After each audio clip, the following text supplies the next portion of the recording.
Hi, everyone, and welcome to the Fellowship's live streaming podcast. We try to do these about once a month.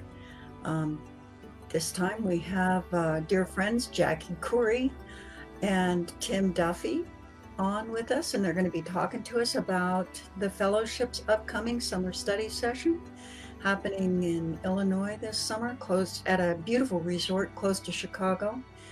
And the whole theme will be Melchizedek. And this was based on a dream I know that our dear friend David Kulicki had.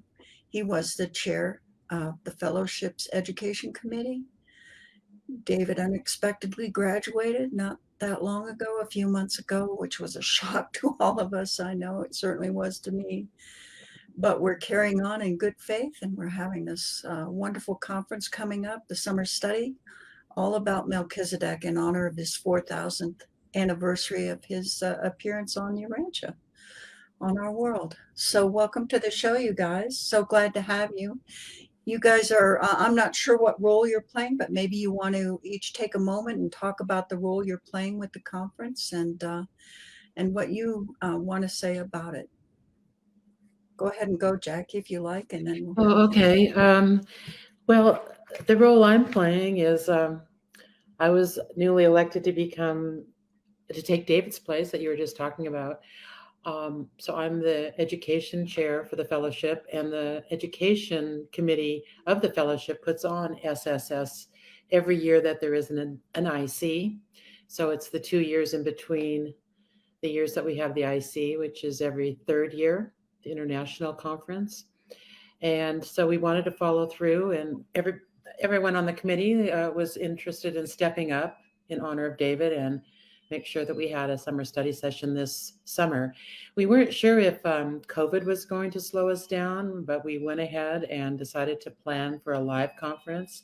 And it looks like, well, we are going to be able to have it. So far, everything looks positive. Oh, I shouldn't say it that way.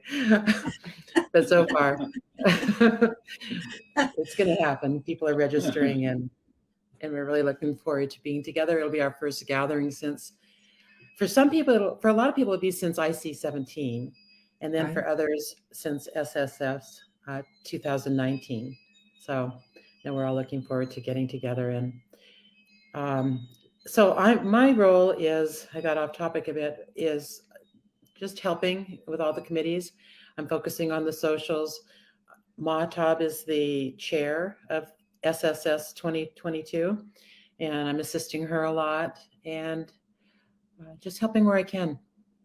So this is actually the 4,001 anniversary of the appearance of Makaventa Melchizedek on our world. Wasn't it 2021 that was actually the 4,000? I think that's right. Yeah. Go ahead, Tim.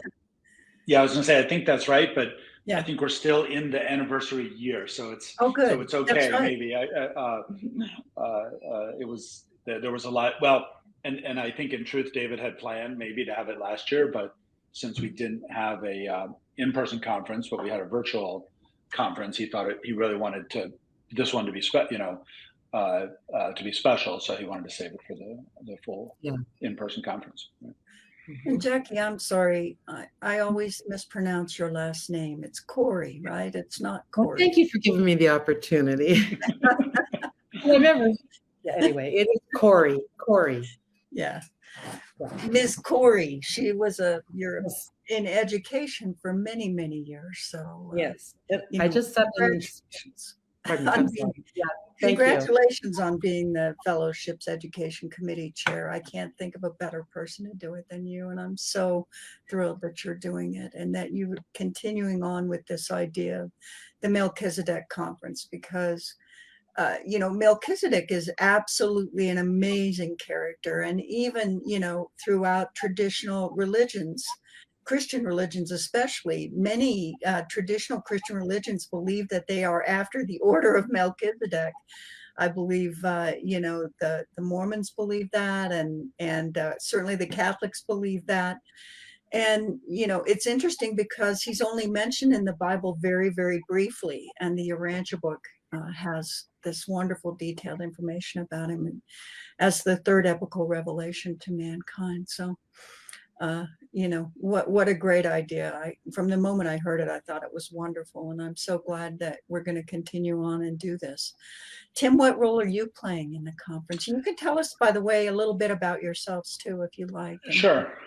Yeah, thank you, Paula.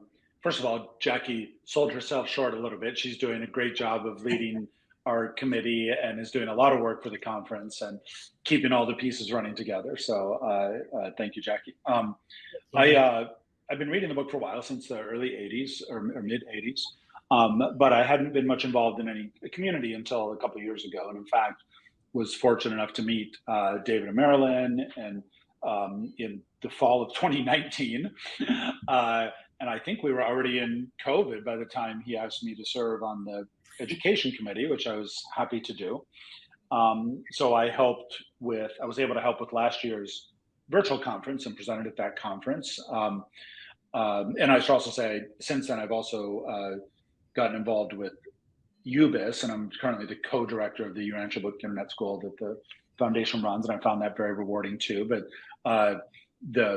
through our First Society and the fellowship, it's obviously quite special, and I was very honored that David would ask me to help with that.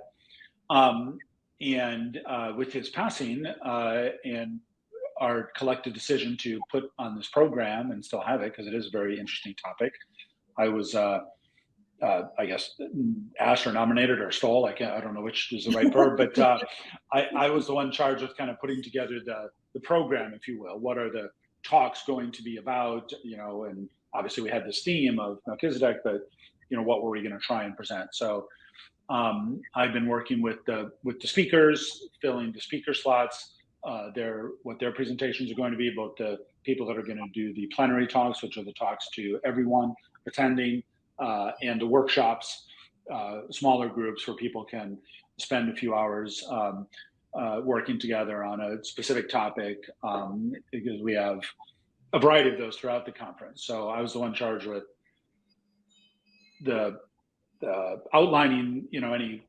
content and helping in consultation with others as to what we're going to offer and who's going to offer it, and lining up and scheduling presenters and everything. So it's been really rewarding work. So I'll stop for a second. I can talk more about what we are going to present in terms of content, or we hope to.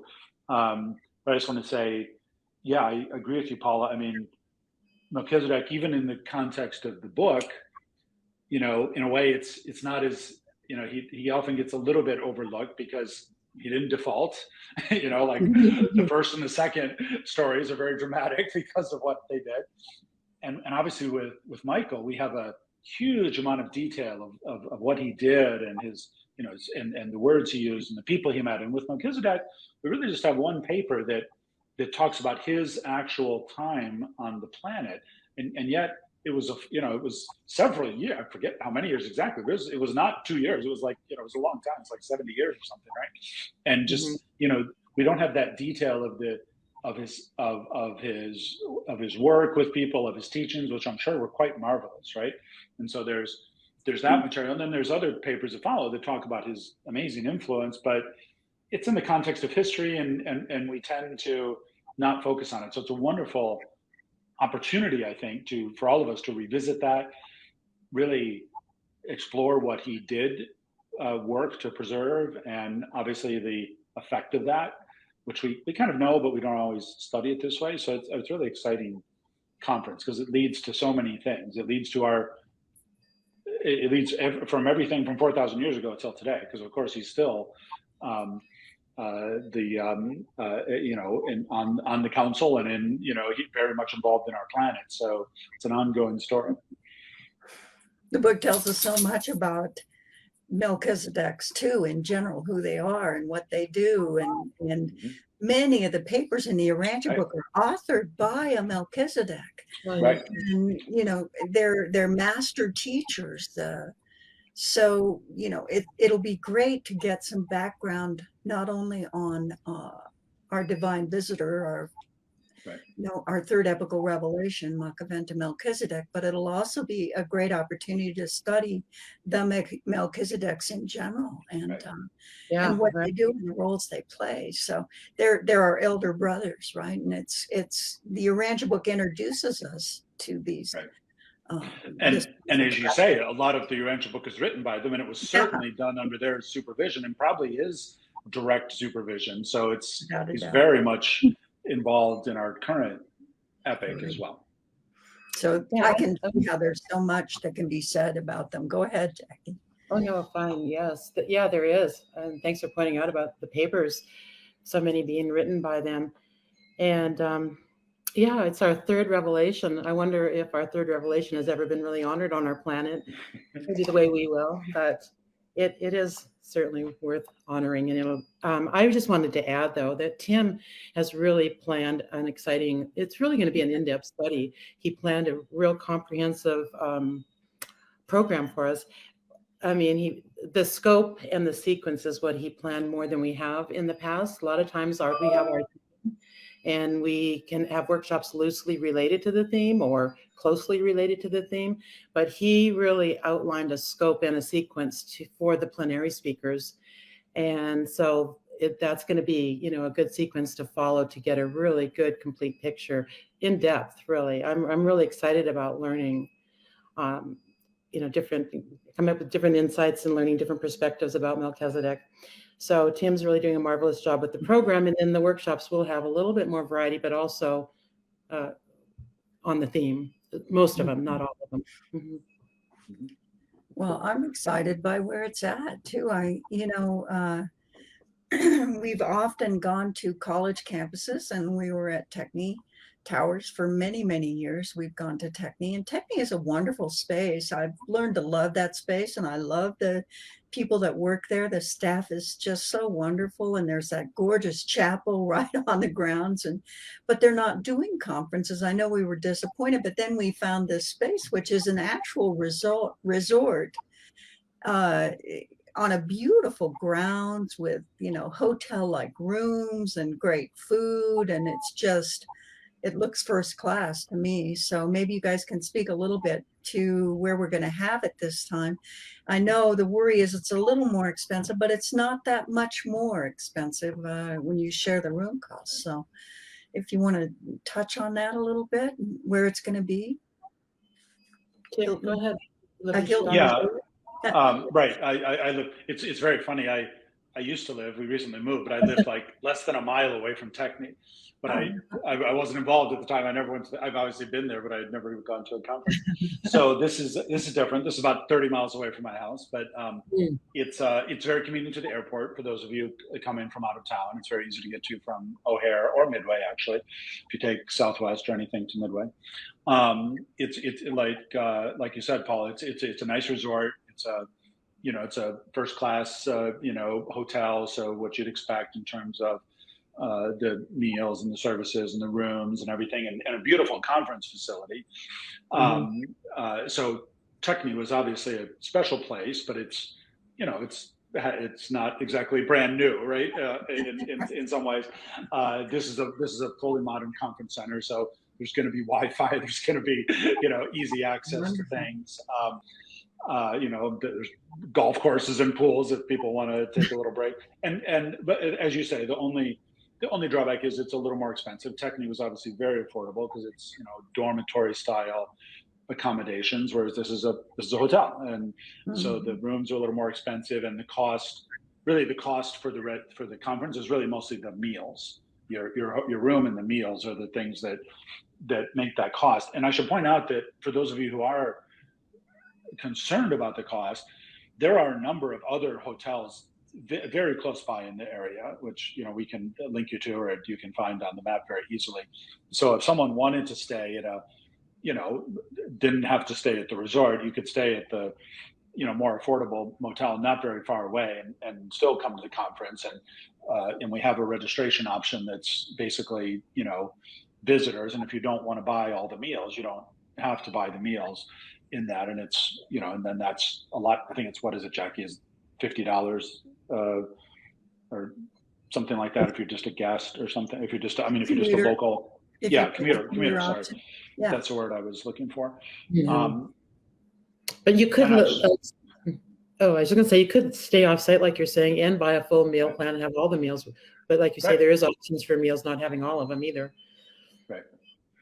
Are there So any there, like is there any RV camping or anything like that nearby for young families or I options like that? Or I don't know the answer to that specifically, but I'd be surprised if there's not something I would within too. 10 It's miles. such I a mean, great area. it's not in the city of Chicago, but it's in a well-developed suburb, and there's Right. lots of places. But it's it's far enough out where there must be affordable places like that to stay. Yeah, Yeah, we can get creative, make it right. affordable as possible for people. And that's something we always do. So I'm proud of us for that. Yeah, I think really if the transportation is probably people's biggest Oh, hurdle. yeah. You have to get there, and obviously that's unknown. But we're really excited that so many people are coming. We haven't fingers crossed it stays safe, which it appears to be, and it's going to be really nice because especially for me because I got involved in this kind of after the pandemic started. I haven't met most of these people in person. So I met Um, the folks in Chicago, but I'm looking forward to it quite a bit. That's going to be interesting for Tim.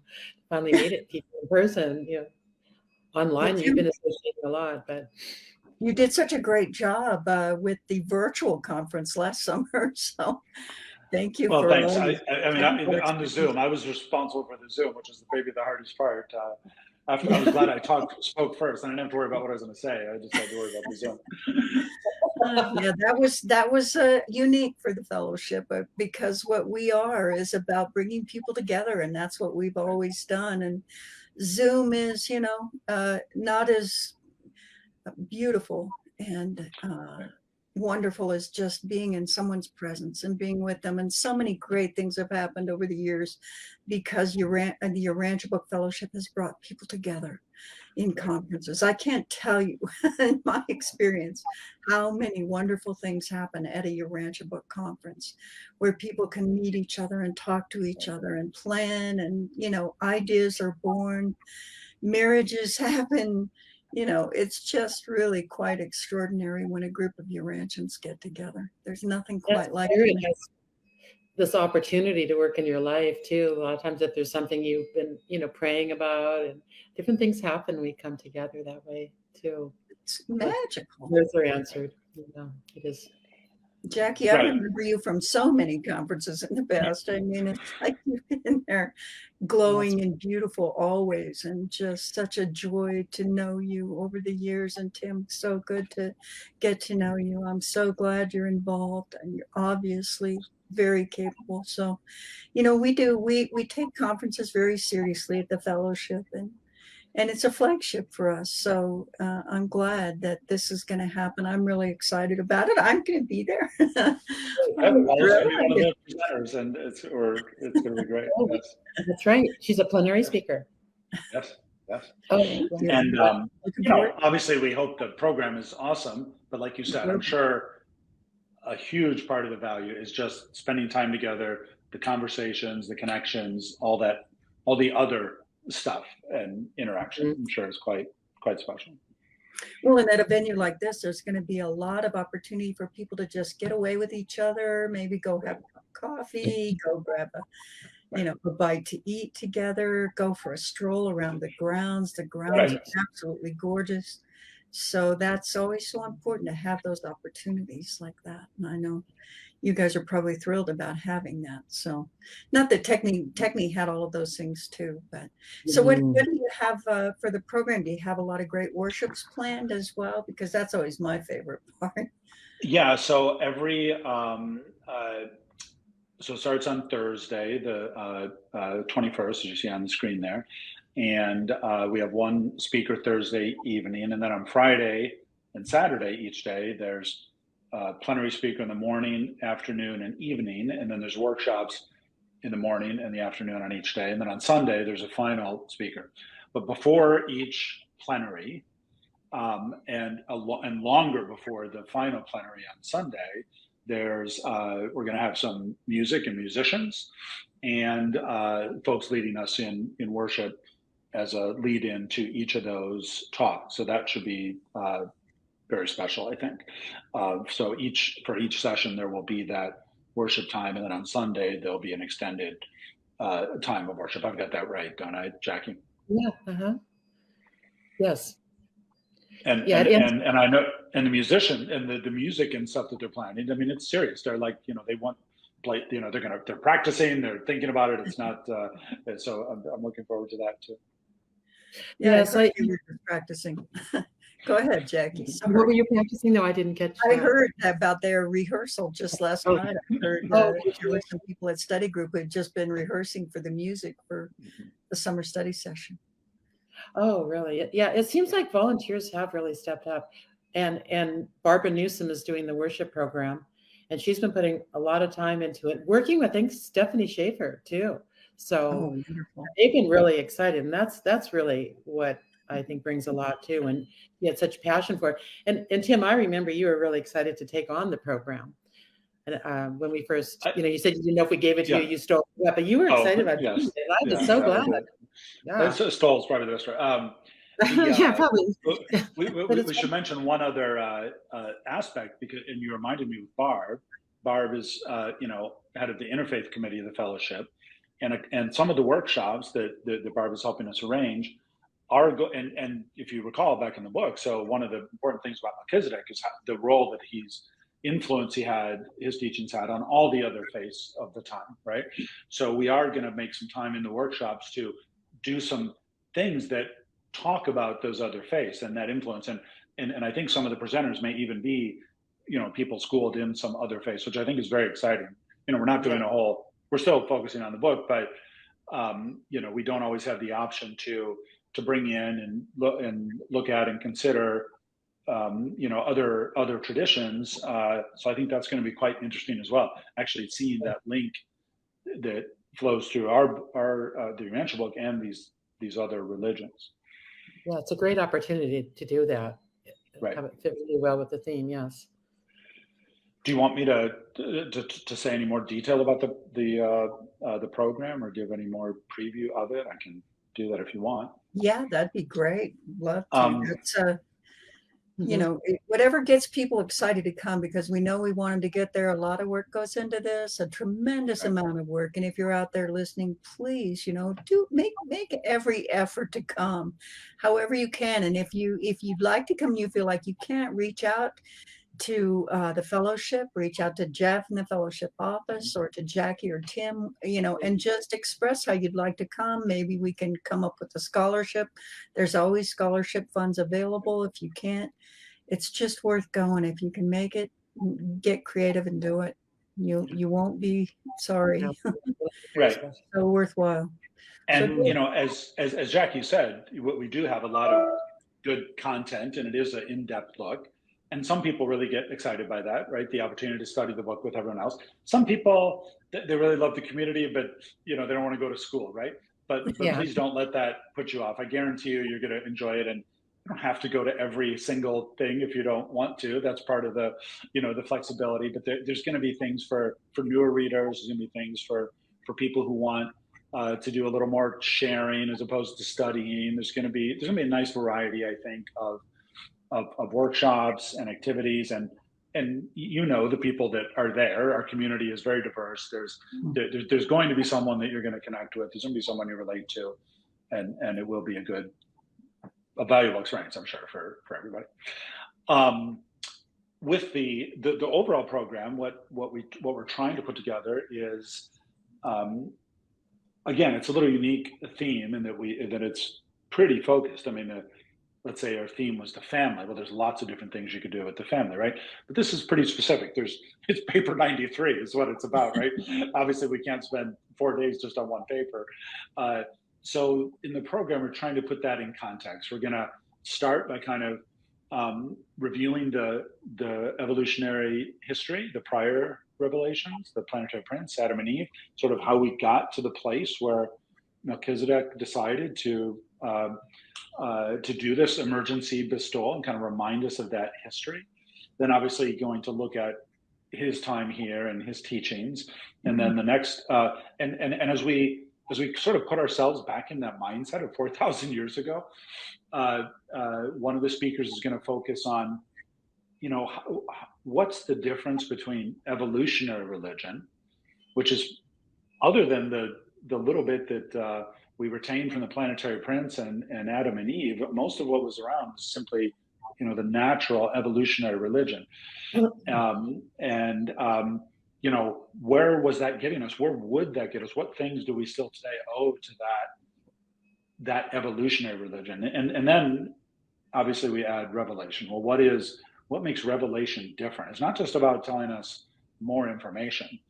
It's necessary, and it provides certain things. And this is very specifically, Melchizedek said they need this.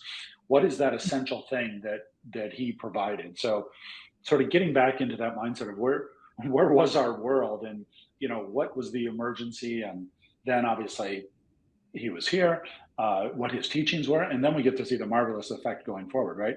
How did obviously Melchizedek prepare the way for Michael, and then how did he prepare the way, and then obviously with Michael's book, for the current revelation, the Urantia book. And then we start to look at the parallels between the Urantia book and Melchizedek. The Melchizedek's bestowal is explicitly labeled an emergency revelation. Most people think that the Urantia book might also be an emergency revelation, so we'll talk about that. There's no indication in the book that this is a normal thing, that this happens everywhere, that everyone gets a book, but we did. So maybe it is unusual, maybe it is an emergency. And if we study number 3, what can we learn about number 5? Because there's going to be parallels, but there's going to be some differences. And then we look at what happened with Melchizedek's teachings and the effect they had. Well, what does that show for us now that we have the 5th revelation going forward? What are those parallels? How are we following and spreading a new revelation, just like those followers of Melchizedek were 4,000 years ago? It's very interesting, I think, and kind of where do we go from here? It's a chronological progression as we take everyone through those talks, and everyone who's looked at it and volunteered to grab a piece of that and tell that story is very excited, and very excited to have that lineup. We've got a great lineup of speakers. Like I said, Paul is among them. All people that I think you're familiar with and have presented before and really have great insights. So it's going to be very special, I think. So have you had a lot of people who have volunteered to do a workshop and a presentation at the conference? And do you have some samples of some of the ones that you've selected so far, maybe, that you can entice us with?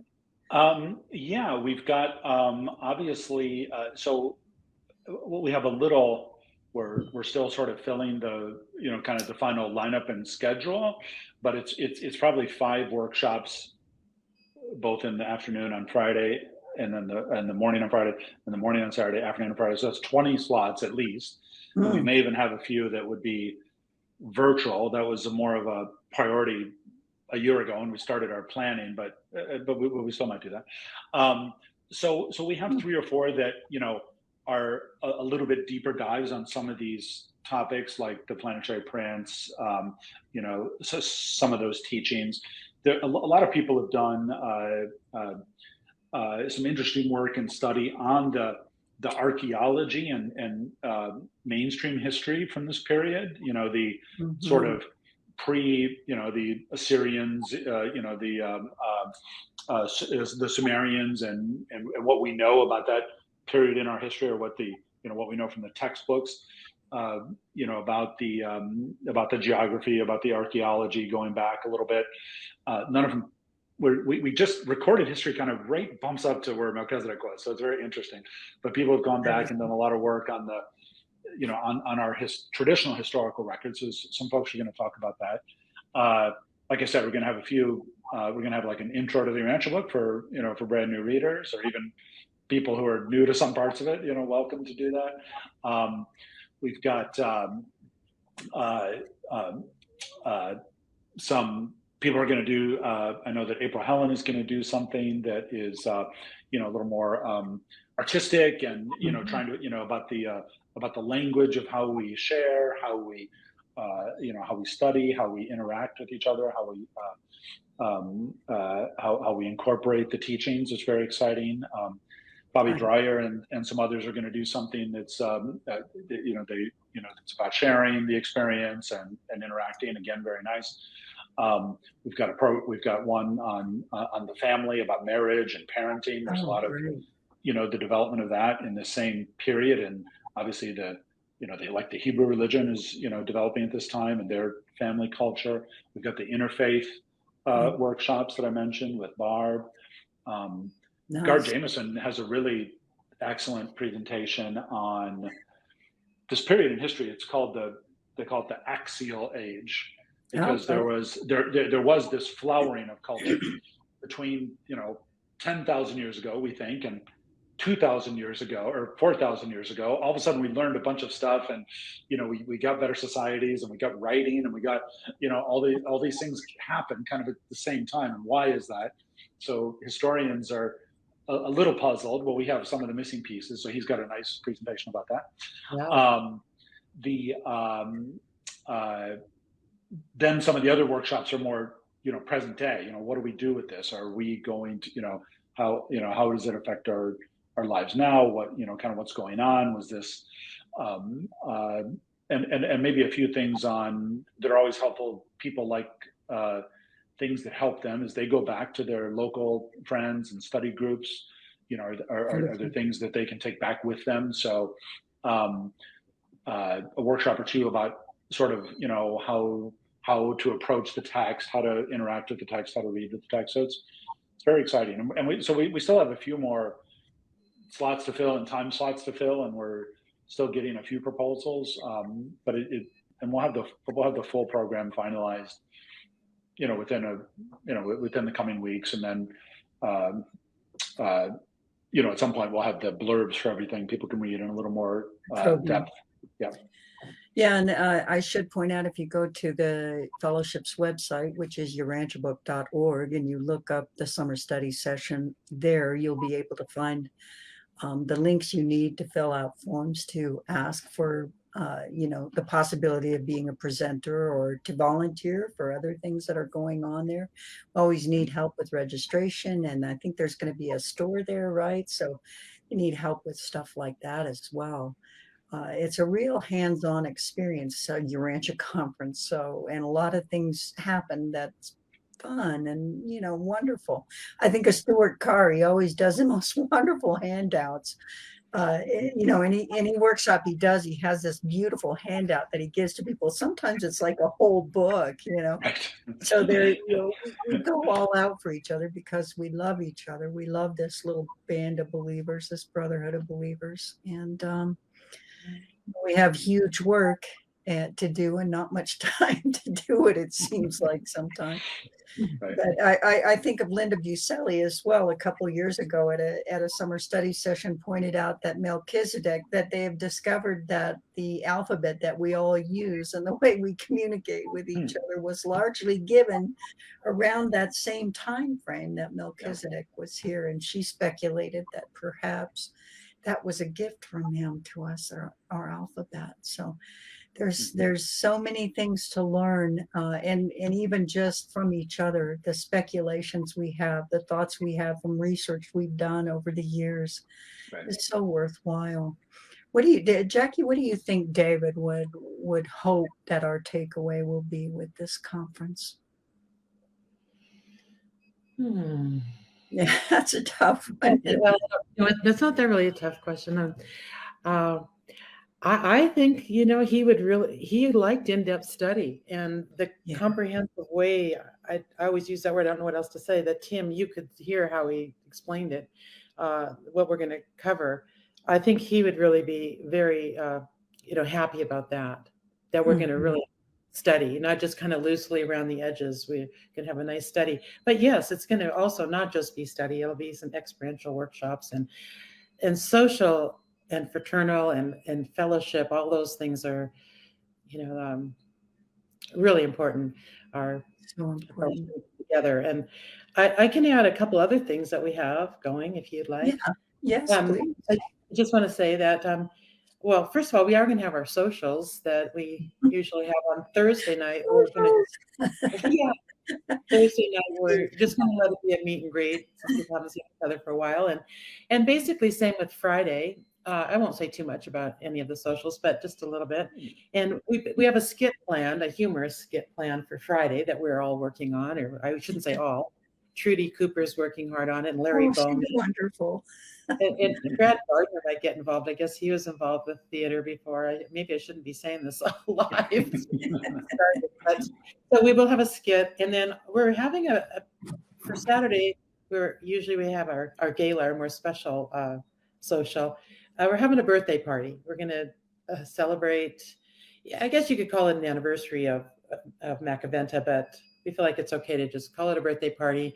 We're going to celebrate with cake and games and social visiting, but we are going to have some fun games. And another thing I could say is that family, normally we don't have a family life component to SSS, but as education chair, I'm willing to widen our, to change our paradigm and let it evolve a little bit. It's not all up to me. I think it's definitely not all up to me, but anyway, Family Life approached us, Ruthie and Tony Finstead. Ruthie is like the co-chair now of Family Life, and Ruthie Wild is her name. She's Bruce and Beth Winger's daughter. Yeah, she's married to Brad Garner, who is also a second generation Urantia book reader. Right. So she's very excited about Family Life. So she asked us after we weren't planning to have a children's program or anything for Family Life, but she asked if they took sole ownership of it, if they could have a component, and we have a record for them now. And in our next ad, they have a really beautiful, I guess I'll just call it a blurb in our next ad, a column talking about what they're offering for SSS. And then this will just be the start, because they'll expand their Family Life program for next summer, the IC23.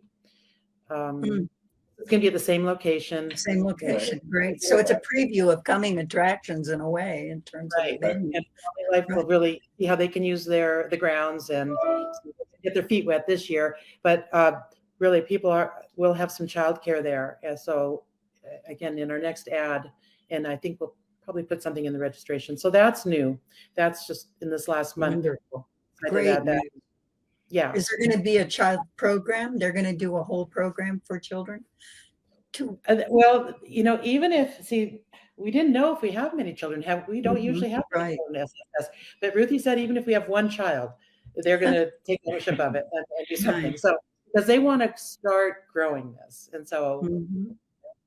But I think they will have more than one. And yeah, when you see the ad come out, I haven't looked at the ad too closely myself, but there's some detail on what they're offering and what ages they're offering it for. But this will just be a prelude for the future, really, because as we know, a lot of our young people are having some children now.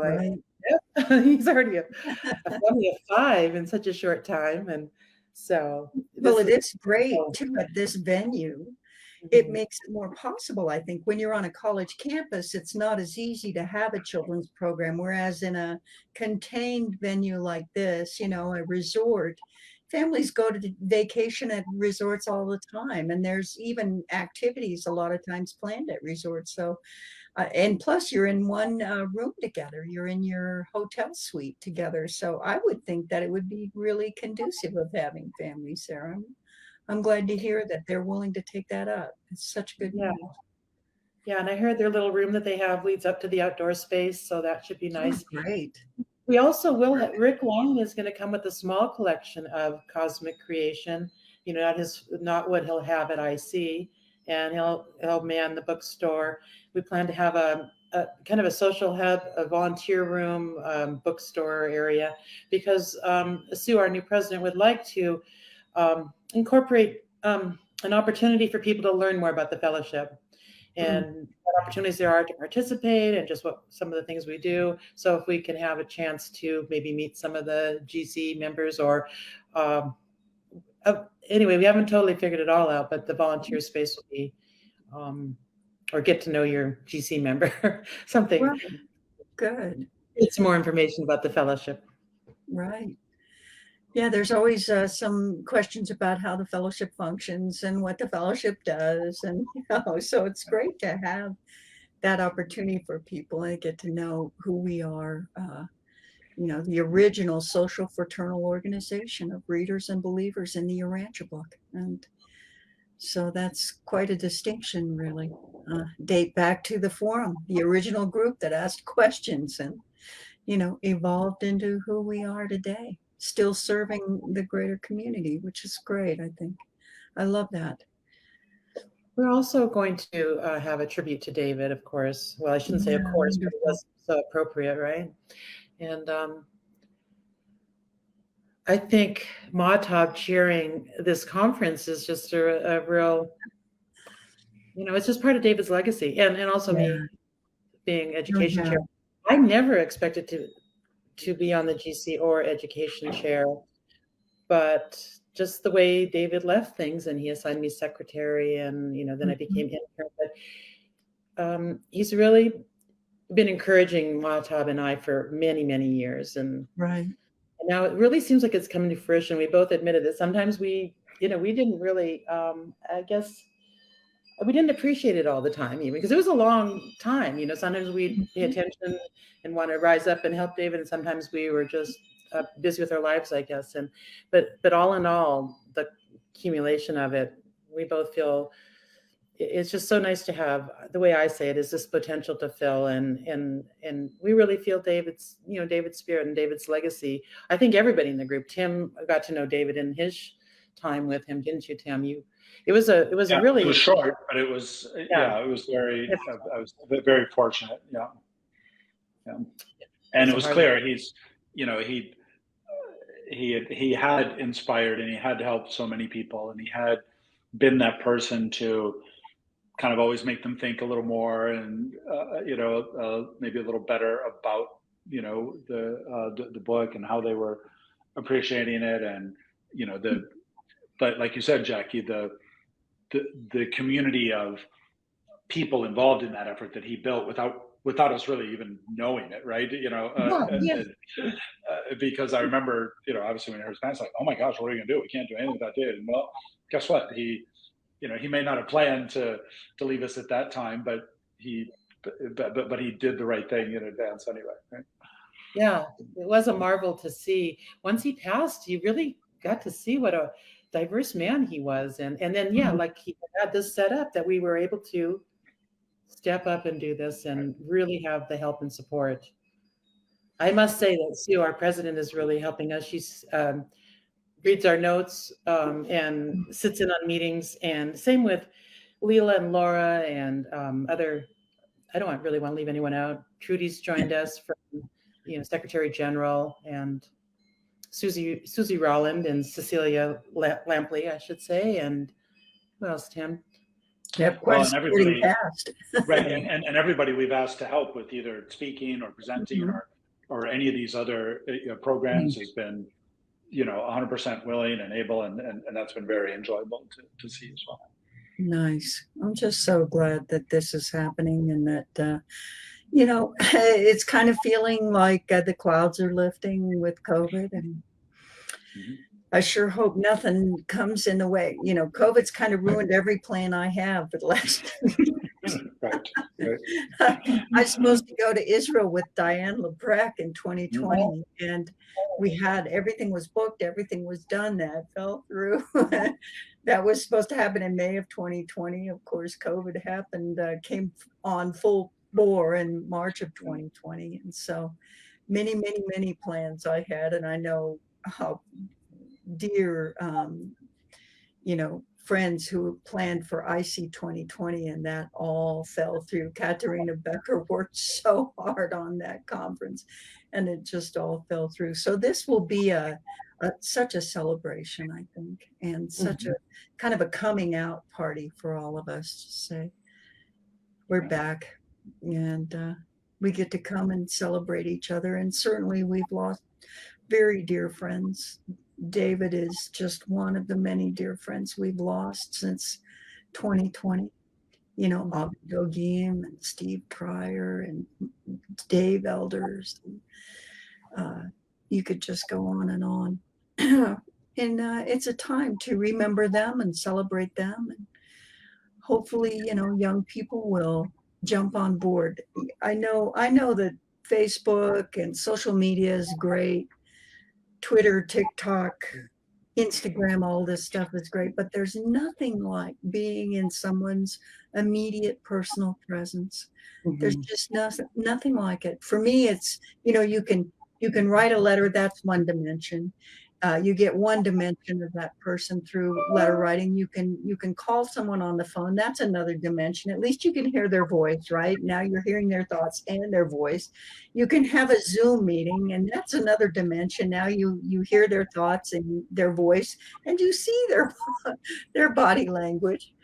But to actually meet in person, to stand in the presence of somebody, and hear their thoughts and even give them a hug or a handshake. There's nothing like that. There's just absolutely nothing more valuable and precious than that. So yeah, it's true. I had that experience just going to the GC meeting where you had your retirement party. I hadn't had that feeling in so long. I just remember going up to my hotel room and really just feeling my body like kind of vibrating in a different way. Just that spirit moving within you from being with these like-minded people. I mean, it was really reminiscent of a feeling I had had before, or sometimes from a really great study group. You just right. And so that there is something. We can call it magic. It is. And maybe we'll all learn to appreciate it that much more, because of COVID. It's an interesting thing when you think the planetary prince's staff, Adam and Eve, Melchizedek, Michael, these were people. Right.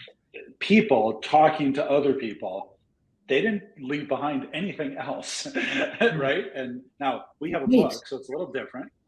But, all they did was talk to people and meet people. And you read in the papers over and over again that, yeah, we get Jesus's words and they're nice, but then they'll say something like, it wasn't so much what he said.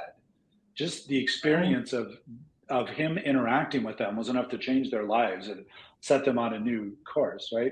And we all have that.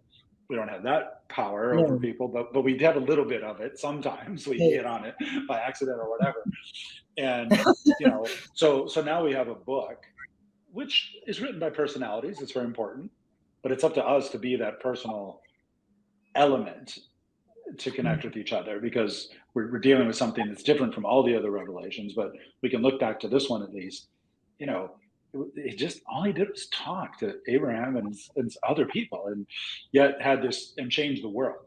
Obviously, right? Obviously, Jesus did the same, but Jesus was supposed to. We expected that. I mean, he's the creator of the universe, right? Melchizedek was doing his own project, so it's kind of exciting, right? That's something I like at that point, yeah. But we're not like Jesus. I was just thinking about that today when I was walking my dog, even just thinking how Jesus did that, how he could just look at somebody and change their life. And but we have that spark of God. So when ours get together and we share that love, what we have in common is so great and precious and real. It's the only real thing. Yeah, so the only real thing, right? The greatest thing in the universe, according to Jesus, right? That love we feel for one another, that startling affection. And I've had, in the many years that I've gone to conferences and worked through conferences and helped, because I was the director, helped manage them, right? I've had so many people say to me, so who are you people? Are you a family reunion? Oh, I mean the other people in the area. The staff who say, we've watched you guys all week long, and we can't help but notice how much you seem to love each other, and you're always hugging each other, and what's going on here? Who are you guys? And they're really startled when you say, well, we're a group of people who found this book in our life, and it made such a difference for us that we've literally sought out and found each other. Yeah. And that's very unusual when you think about it. I've told many people when I've done introductions to the Urantia book, I've said, how many books at home do you have on your shelf where it ever occurs to you to write the publisher and see who else reads it? And they look kind of like, yeah, you're right. But that is how we're here, why we're here. This moment, talking to each other because we sought each other out. And, you just have to meet. I remember thinking, I just have to meet other people who believe this thing. I can't be the only one. There has to be others. And I wrote to the publisher. I wrote to Urantia Foundation at the time, and I said, I know there must be others. And they wrote me back and said, well, as a matter of fact, there are. Did you find the book anonymously, like in a bookstore? Like you didn't have someone introduce it to you? I did. I actually bought it as a gift for my first husband, who died in 1982. But he was in jail at the time, and I bought it and I took it to him. And it was the answer to my prayer. And I realized that Spirit just used him as a conduit to get it to me. And so, and I'm eternally grateful for that. That's interesting. And if there's maybe people watching who haven't been to conferences or haven't, they've done stuff online, they've read the book, because now you can find some information online where you couldn't before. I was one of those people. I mean, I had a friend who introduced me to the book and was fortunate enough to have one close friend, and we were both independently readers, so we were able to discuss it. But I lived in Chicago for 25 years before I went to 533 for the first time. And I was afraid to. I like, this is weird. I don't know what those people are going to be like, right? And obviously, they were super nice once I, went there, and I haven't looked back since. And everyone I've met has been, everyone has 10 fingers and one head and 2 feet, and they're normal people, and they're very nice. And so, if you have any hesitancy about coming to some weird conference, it's not that at all. These are the most normal people you'll ever meet, and normal in all the senses you're worried about, but actually extraordinary. Oh, that's so good, Tim. I can imagine other people have had to share that experience you had outside, 533. I know one of my friends in Alaska, though, she thought midwayers would answer the door. It was back in so it's just that hesitancy or nervousness, because it's that 10 years. Wow. Well, we like to have fun, and we're good-natured, fun-loving people. We like to laugh a lot. We're not afraid to have a glass of wine and make merry, as Jesus said, make merry with our friends. And there's so many different perspectives and approaches, and it's very welcoming, right? And so nobody's pushing anyone else out the door for any reason. It's a judgment-free zone. Exactly. It's really a celebration of our own personalities too, with apartment of God and our personalities, because we're a little more liberated, right? We can be. As Jesus said, the truth will make you free, right? And we're free. I wanted to say something before we end the show coming up here in a few minutes, but our dear friend Mo Siegel, we used to do a lot of introductions together, and he used to tell people, well, the last time we had us, but most often we have beings that come and visit our world, and they take on a body so that they can share the message of God with all of us. But when they saw what we did to the last one that came, they said they couldn't get any more. They couldn't get any volunteers, so they just said, send a book. I never heard that. That's great. That's great. There's probably some truth to that. Right. I'm not going. You want to go? No, I don't. But when you think about it too, how many years went by before, between Adam, or even between the planetary prince and then Adam and Eve, and then 37,000 years between Adam and Eve, and what was it? 37,000 between Adam and Eve and Melchizedek. Now maybe it was less than that. Maybe it's 37 all the way to zero. To Jesus, right. Right. So, but the point is that, 2,000 between Melchizedek and Jesus, and 2,000 between Jesus and the Urantia book, and then it claims to be here for 1,000 years, right? So we're speeding up, and the beautiful thing is we get that perspective, that long distance perspective of both directions, going into the past and into the future. Right. For the first time, we can look back with some haziness, lots and lots of years, and we can see in our telescopes so much more. And it's that expanded view. We can now look in do a little bit better, maybe look at our future, hopefully. I don't know. Yeah. Right. Well, things are happening. Maybe the Webb telescope will actually reveal life on other worlds. We know that's a revelation that will happen to this world. And when it does, the Urantia book is here to help us understand cosmology and God's role in all of it, you know? So I read I saw something on Instagram or somewhere. It said, we're prepared by looking at movies and books to meet an alien race. We're not prepared to meet other humans. That's what's going to be. That's what's going to be really shocking. That's right. It's okay if they're weird green monsters, but if they look kind of like us and have some of the same teachings and knowledge, then it's gonna go crazy. Yeah. Right. Well, and that's the beauty whenever we get together. We get to talk about things like this, Yes. And go ahead, Jackie. Yeah. Well, all the more reason this, our life is hard on this planet, and we have so much going on right now, and it's been a hard time. So all the more reason we're going to really enjoy getting together. But I do feel for people who maybe can't make it, and it is maybe expensive for their family. The timing isn't right, but I trust regional conferences will be starting to happen now that if we can get COVID completely behind us. I know in the Northwest they plan to do one. Well, 23, want to be sure. I just see that happening more. So there'll be some regional conferences, and so people can camp and bring their families. We need to get together. But this is going to be really wonderful for the people who can attend. And we will be broadcasting the plenaries. Good. Live streaming? Yeah, something like this. Or yeah. Great. That's wonderful. Yeah, I'll try to show it how we can. And people do appreciate that. I've seen that happen more and more, and people do appreciate it because a lot of people can't get to a conference for various reasons, but we certainly want everyone to benefit from it, so.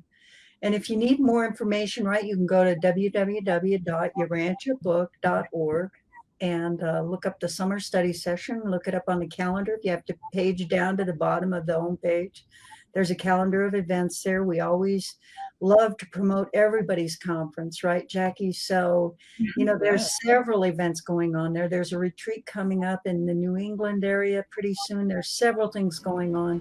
I agree with you. If you can't make it to the summer study session in Chicago, there's probably going to be something else that you can make it to. I highly encourage you to do it. If you can, to all of our listeners out there who will hear this broadcast. And so, any last thoughts, you guys? We have a minute. Just be there or be square, right? Right. Don't miss the party. Don't miss the birthday party. Don't miss the fun. I just want to thank him for all he's doing and what he shared today. And thank you, Paula, for your time.